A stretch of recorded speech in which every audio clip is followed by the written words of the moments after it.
Here.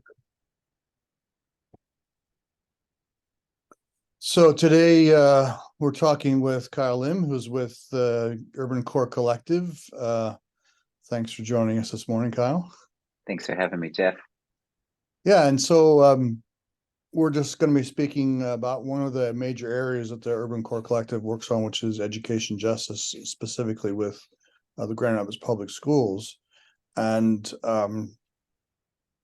there's a vote coming up on November 7th, a bond vote for the Grand Rapids Public Schools. And my understanding is that the Urban Core Collective is and the Education Justice Group is endorsing the bond. Can you say a little bit about that, just for people who may not be about the bond itself, and then why CC is deciding to endorse it? Yeah, thanks, Jeff.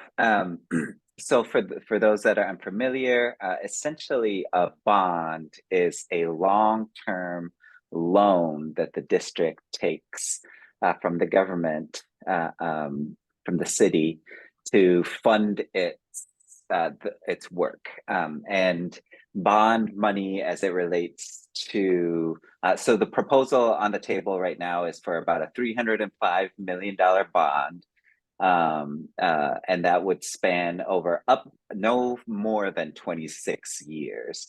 And so that would be a loan that the district takes from local city government and pays back with interest over time. So you can think about it kind of like a mortgage payment or something like that. And the money that they would receive is only allowed to be used in certain things. So mostly for what they call capital level improvements, which are like playgrounds, facilities level things, kitchens in schools, air conditioning and HVAC, which has been a big thing for a lot of schools, like roofs, all of that kind of stuff. So sort of think about like the brick and mortar of your school. That's what bond dollars can be used to support. They cannot be used for things like benefits and salary for staff. So it's a good thing for us to know what the money raised by the district can be used for. So on November 7th, all residents of Grand Rapids who are registered to vote will have the opportunity to vote on saying yes to this bond or not. It is a no tax increase, meaning that you're not going to see a difference in the existing tax rate that funds this money. It just keeps it at the existing sort of millage rate for schools for the next foreseeable future. The reason why we're saying why UCC is encouraging folks to really consider the voting yes on the bond is because, quite frankly, our schools just need that money. Public education in Michigan, not just in Grand Rapids, is funded by a combination of state, federal, and local investments. And over time, we've just seen some really, really poor funding levels, particularly in the state of Michigan, for public schools, and our buildings are feeling the effects of that, right? Quite a few schools here in GRPS haven't had air conditioning for a long time as climate changes and our world grows warmer. That's increasingly more of an issue. We have issues with playground and building access, as we're in an age of severe concerns around school safety. A lot of our elementary and middle schools don't have working kitchens, meaning they can't prepare food in those kitchens. They can only warm ready, pre-made, kind of airplane-esque food. So there's a lot of needs in our buildings that this money would hopefully address. I think to your point, Jeff, is so what we're saying as an organization, as organizers, as community organizers, is really encouraging folks to vote yes on the bond. I think there is an opportunity for us to get really, really specific with the GRPS administration around what we want to make sure those bond dollars get spent on once they're received. and holding them accountable to some of the changes that we've community members have been advocating for a long time. Yeah, and it's my understanding that certainly you have been doing a lot of work in the community and trying to get input and feedback around some real key areas of what you'd like to see the money be spent on, Okay. which again are not these are not marginal things. They're pretty central to, I think, the health and well-being of any student, to the community as a whole, kinds of things. So and it's my understanding that the UCC Education Justice Group presented these demands at the school board meeting as early as June. Maybe it was before that, but definitely since June. And so could you maybe, for people who are watching this, like lay out what the demands are, and then Yeah. maybe secondly talk about what kind of reception you've had from the school board or the administration in general to this list? Yeah. Yeah. Thanks for that question. I think timeline is important. So we actually surfaced these. So in pretty much from 2020 to 2022, granted, this is COVID years, so it was tricky. UCC Urban Core Collective engaged, particularly in our education team, engaged in a series in listening sessions. So we were bringing folks together, talking through, what are the issues that are going on in your schools? What are some ideas you have around how to make those better? Really talked with quite a significant number of folks, and in March of this year, so 2020, March 2023, compiled that into what we're calling the Healthy and Healing Schools platform for Grand Rapids, right? So this is connected to a statewide platform created by the Michigan Education Justice Coalition. And they have a set of things that they believe that the state should be investing in. And we wanted to get a sense for, like, how does that map onto our local landscape? And so we were talking to neighbors, talking to students, to parents and staff, came up with our Healthy and Healing Schools platform for Grand Rapids. And that really was asking the district to invest in 5 key issue areas. Transportation. We know that we need safe and reliable transportation for students to get to school on time, for them to get home at an appropriate time, to get access to all of the essential services that schools provide, right? Things like breakfast and just education, period, So transportation was a big one. Mental health was a huge one. We're coming out of COVID, where students were in quite a significant amount of isolation. There's a lot of fear in students and staff right now around school safety issues.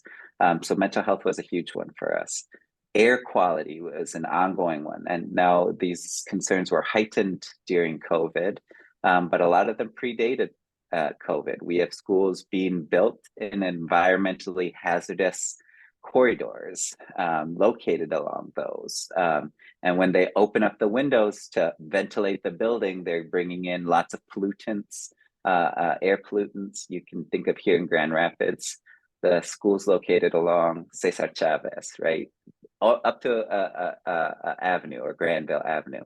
Almost 1,000 GRPS students directly located along the most polluted, air polluted census tract in the state, right? So there's real concerns here around air quality. The next one was around food quality, right? So students for a long time have been asking for better food. In fact, in October of 2022, GRPS did its own internal student survey of about 4,000 students, so about a third of the district's population. And the number one issue that students talked about was food quality. So they're really looking for a change in both the type of food, right? Desiring fresh, healthy, tasty, and culturally responsive food is what students are looking for. The next one for us was staffing. So staffing, we're chronically understaffed within the district, and these are tied to shortages around teachers, parapros, subs, bus drivers, food service workers, right? All of these staffing shortages are resulting in the districts really struggling to provide all of, or I should say, an appropriate level of service to all of its students. So staffing had to be addressed in order for us to figure out how to move forward. The last issue for us, I'm blanking on what that is right now. Let me pull it up here. So we said air quality, staffing, transportation, mental health. I'm sorry, Jeff. I'll have to think through what.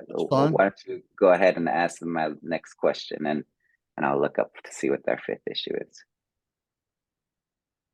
Yeah, I was thinking that maybe some of it just had to do around the issue of BIPOC students and particularly Black students, making sure that they're appropriately staffed. Yeah, so that had to do with our staff, That's one just of our staffing in staffing general. demands. Okay.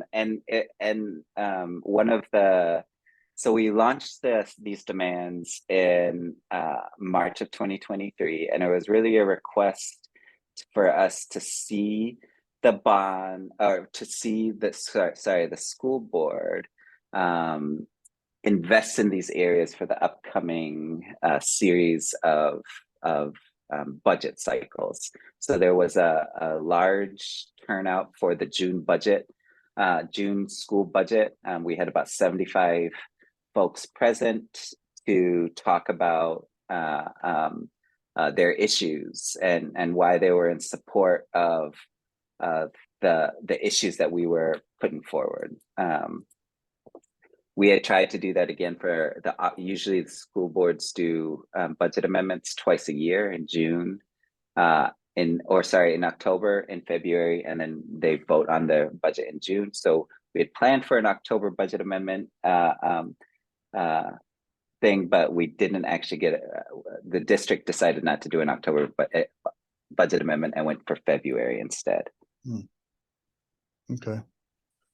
So maybe the follow-up question would just be then, what's been your sense of the reception to the list of demands that you have had, that you've presented over the last several months to the school board, to the administration, and maybe just also any other larger sort of community feedback around those demands?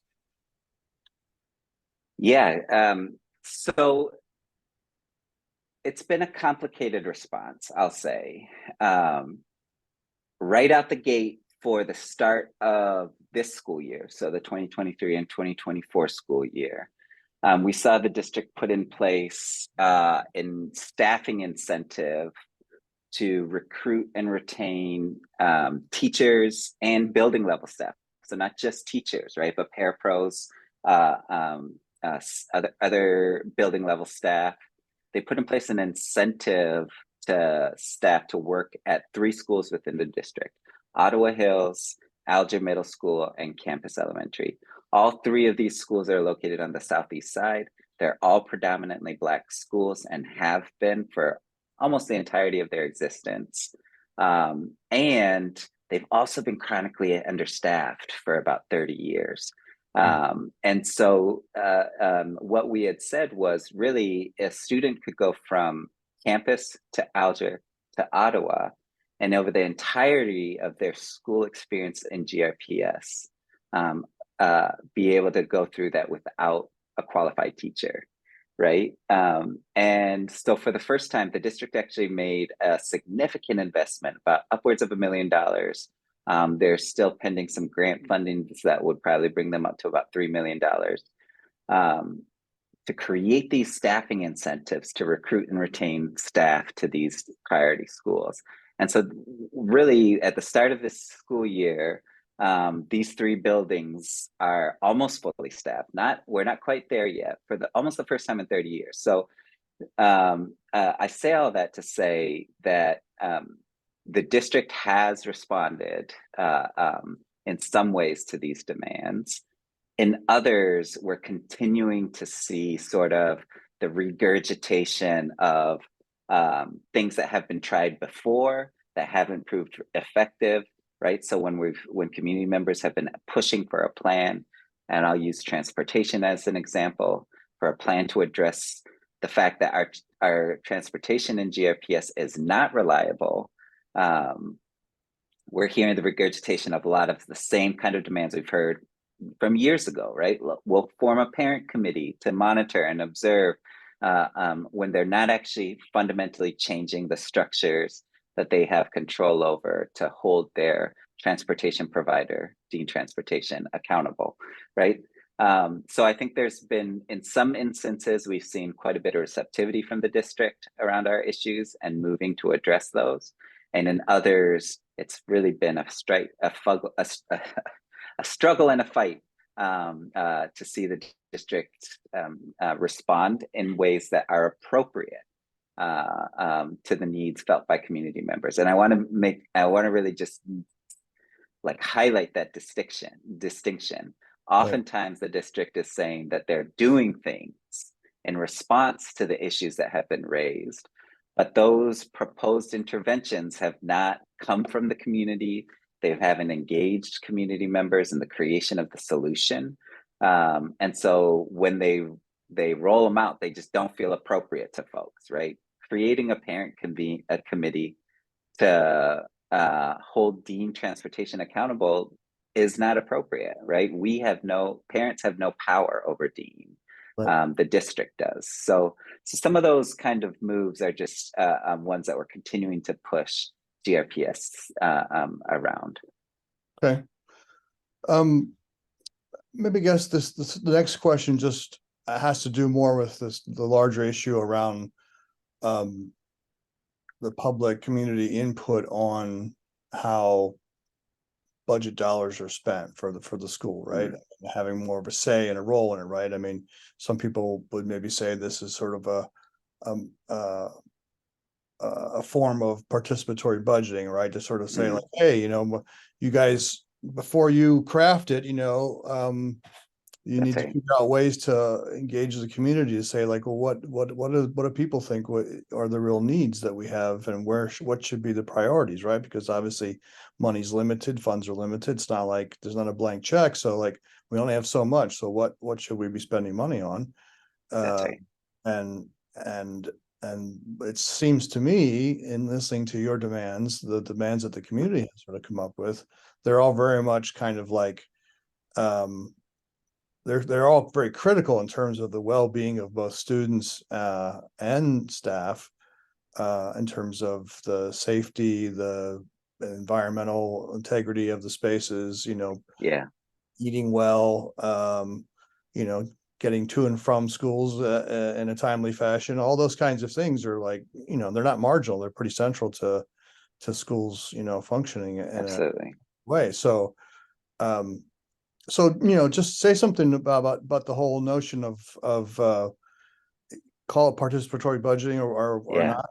Just the idea that the community should have some say in, like, because this is our tax money that's funding these things.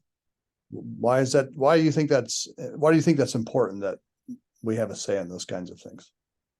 Yeah, one of our this kind of sayings that we have around UCC is that those closest to the pain should be closest to the power, right? So there's this notion that the people that are experiencing the system actually have some of the greatest wisdom bearers in your kind of ecosystem, if you will, and that they should actually be the ones coming up with some of the solutions to the issues that any ecosystem has, right? And I want to be clear, like I mentioned earlier, not all of these threats to the GRPS ecosystem come from within, right? At times there's state budgets, there's national partisan stuff that's coming up all the time. And but the sort of the wisdom, we believe, is really at the ground level, right? Students, parents, teachers, they're the ones that are experiencing these things sort of firsthand in school buildings, and should be the ones that are consulted and brought into the decision making process. And we kind of tokenize doing that for a lot of like little things. It's like really the big level things, like school budgets, that often remain insulated from that process. And in fact, they remain insulated even from our current sort of elected official process, right? So the way that school budgets are often created is you have a finance CFO or chief finance officer within the district kind of creating the budget in consultation with district level administrators, right? So these aren't always building level staff. And those just get, that packet essentially gets put in front of your elected officials to vote on, right? So even your electeds are not really a part of the idea generation process. They get brought in sort of as a rubber stamp to the budget process. So this notion that like the community that's most affected by things, and even those within our form of representative democracy that we've elected into office to help us make those decisions, are not being consulted in a lot of these decisions that are being made. And so really this push that you're talking for, Jeff, is in our mind, how do we make our school systems a little bit more democratic, right? Where the people that are experiencing it, right, that are at the experiential end of the cycle, are the ones that are able to have a say in how those decisions are being made. So that's really kind of our vision for this. And budgets are one way to do that. But shoot, you could take that all the way down to food service, right? Like, how are students talking about, what are the mechanisms in place for students to offer input into what their food is like in schools, right? Yeah. And if it's not good enough, they should be able to say it's not good enough and we need something better, right? As sort of this kind of client customer relation, if you will. Yeah, no, agreed. Yeah. I mean, all this is, to me, it's like, critically important. I mean, I guess, maybe a point, I wonder if you could say a little more about, like, in terms of the school board members who've been, who are the elected officials you're talking about, who more often than not are just not consulted around ideas, but just to rubber stamp, approve or not approve the numbers and so forth. Have you noticed any kind of a shift? I mean, obviously there's some newer school board members. Have you noticed a shift at all? Do people seem to be like open to this idea that do they want to take a more active role in making some of these decisions? I will say that I am noticing a shift. So I've been engaged with GRPS for coming on in some form or fashion, coming on 10 years. So I want to say I don't have the full history, although I feel like I've talked to enough people that have provided me with good input. So I will say I think that there's a shift. And I think that there's a few reasons for a shift. I think there's we're getting some new board members that are recognizing, I think, that the way in which the district has functioned historically, particularly in its lack of engagement and sort of consultation with community members, has resulted in some of the inequities that we see in place right now, right? And I think a big example that a lot of people have clung to is the inequities that we see between theme schools and neighborhood schools as a result of the transformation plan, right? So this started in 2012, and we've seen basically a re-upping of intra-district segregation, right? So predominantly white and wealthy folks at theme schools,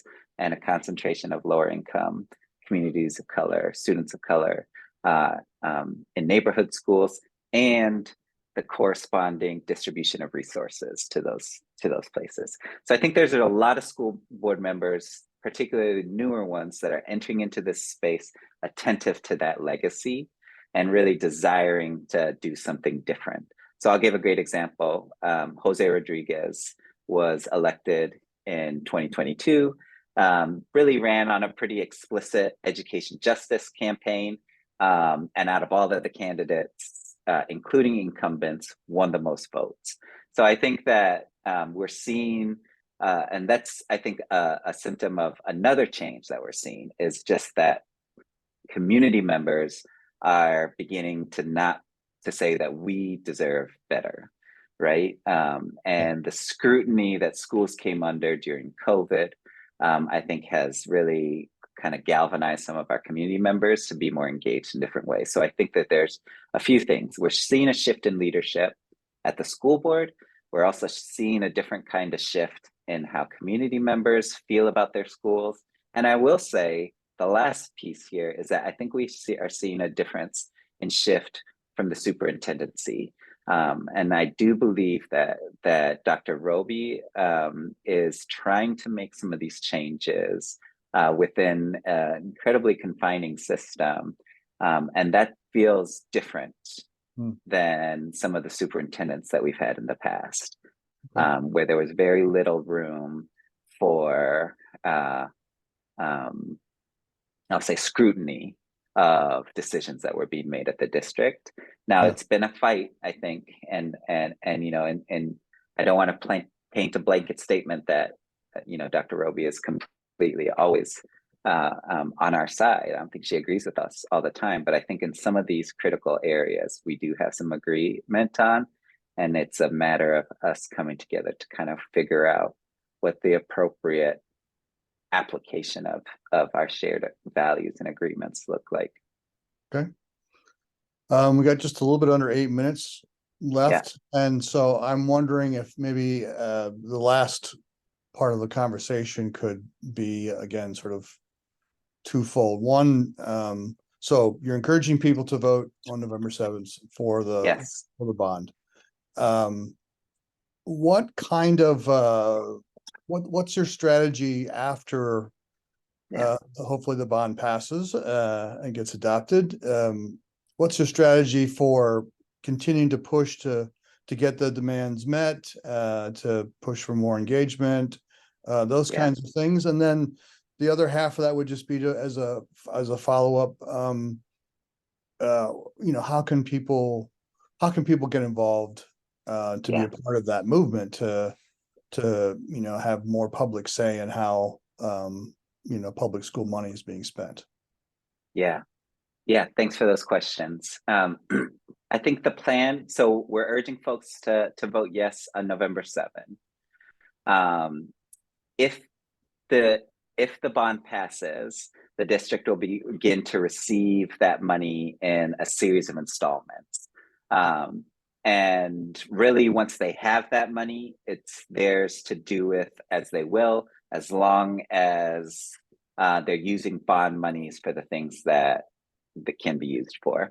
So there's a window of opportunity coming up, particularly next summer, when the district makes its budgets, right? Because then they're deciding how they're going to use the money that was approved or that they got with the bond. So we are leaning into the GRPS budget cycle.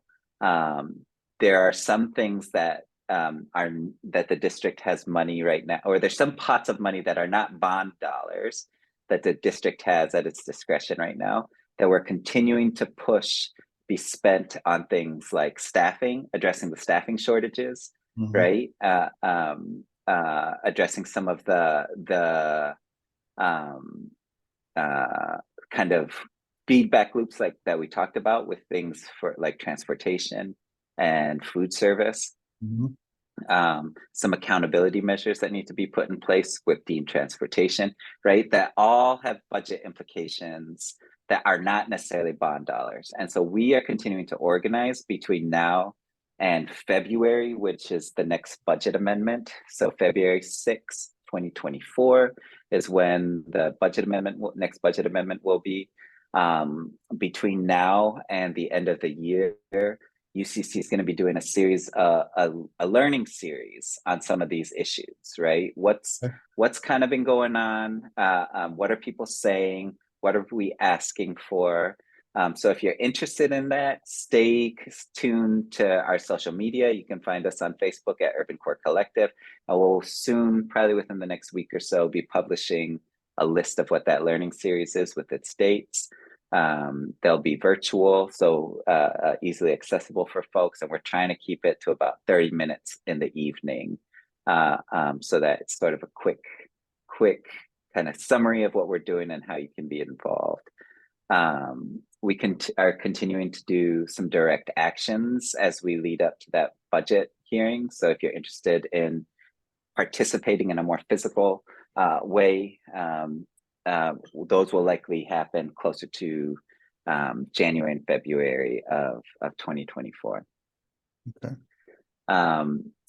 As if you're interested in getting involved, we do meet monthly on the third Thursday of the month from 6 to 7:30. Our education justice organizers are connecting. If you're interested in, if you're a student and want to get involved in organizing other students or your school community, we have a student association for leadership and transformation that also meets regularly.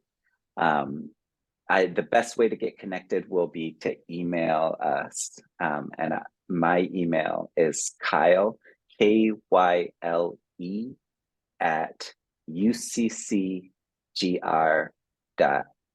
Again, that's Kyle at uccgr.org. If you're interested in any of our issue areas, again, that's air quality, transportation, staffing, mental health, and why am I blanking on the last one? Food quality. Thank you. We're continuing to convene and host strategy sessions with folks to figure out how to get involved. And those learning sessions between November and December will sort of hit on those issue areas as well. So give people a little bit of context and a sense of the direction that we're headed. I do want to be really clear, Jeff, that community participation in this is essential. We've talked a lot about kind of UCC, but the role of UCC as an organization, the Urban Core Collective, is really to help build the capacity of our community members, right? So it's not us figuring out how to do this. We take directions from students and parents and help them to bring their visions to a reality as much as possible. So we really, really would love participation from folks as we continue to push and move to make our schools better for everybody. Great. Well, thank you so much for speaking with us today, Kyle, and for the important, vital, critical work that's happening in the community, and building that capacity for people to be engaged in creating a better, more dynamic public education system for this community, particularly for BIPOC students. So I appreciate all your efforts and your commitment to this work. So thank you again for talking with us today. Thank you, Jeff. My pleasure. Mm-hmm.